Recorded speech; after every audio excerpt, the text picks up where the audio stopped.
Boom. The ball is handed off to the running back. It is swept to the left, and the outside linebacker gets through. Then boom again. Helmet-to-helmet contact by the running back. This happens a lot in the NFL every Sunday almost. Chronic traumatic encephalopathy, or better known as CTE, is a brain condition usually found in professional football players, or also in boxers, hockey players, and even veterans from the military. This is important because this condition can only be diagnosed in an autopsy after someone has passed. It is a condition that is caused by multiple concussions and hits to the head and head trauma.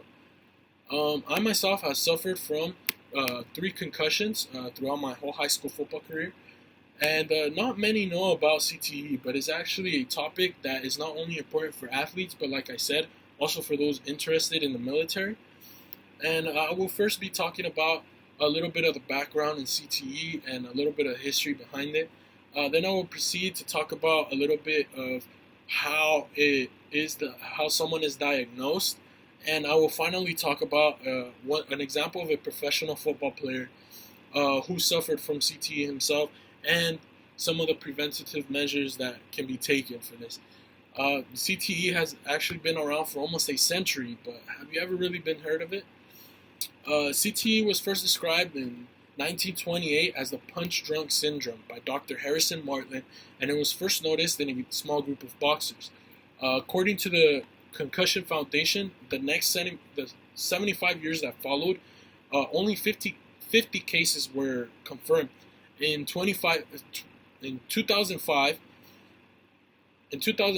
CTE was actually found for the first time in a professional NFL player, Mike Webster. He was a player for the Pittsburgh Steelers, and a little after that, the brain bank actually donated more than 600 brains to the research, which 360 of them, more than 360 of them, came back positive. This shows that more than 50% of them were positive with CTE. Unfortunately, no one will know if they have CTE until it is a little too late. CTE is diagnosed doing an analysis of the brain tissue after death, and it is not part of the normal autopsy. And until recently, only a small number of doctors were actually able to do this. In 2015, though, a criteria was made by the National Institute of Health to teach neuropathologists how to diagnose someone with CTE. According to the Traumatic Encephalopathy, it's an article written by Armin Fesheratsky. It can actually cause Parkinsonism, which I did not know what it was until I did this research, and it includes tremors, slow movement, and muscle stiffness, and it can cause motor deficits, which can also cause paralysis and muscle stiffness as well. But who has had CTE? Aaron Hernandez was a tight end for the New England Patriots, and after signing one of the biggest contracts of his career, he was convicted of murder. Aaron Hernandez hung himself in prison in 2007 after his death. He was diagnosed with CTE. After his death, he was diagnosed with CTE at the age of 27. According to the article written by Adam Kilgore from the Washington Post, Aaron Hernandez suffered from the most severe case of chronic traumatic encephalopathy ever discovered in a person his age. The damage would have significantly affected his decision-making, judgment, cognition, researchers said from the Boston University.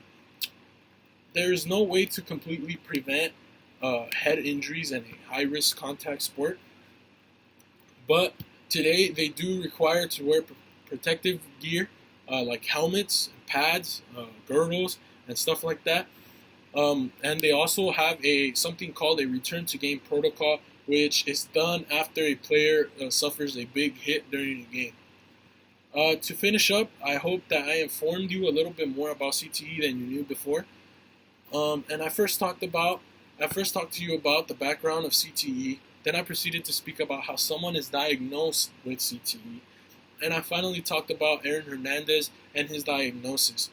And some of the preventative measures that they take today to prevent these head injuries.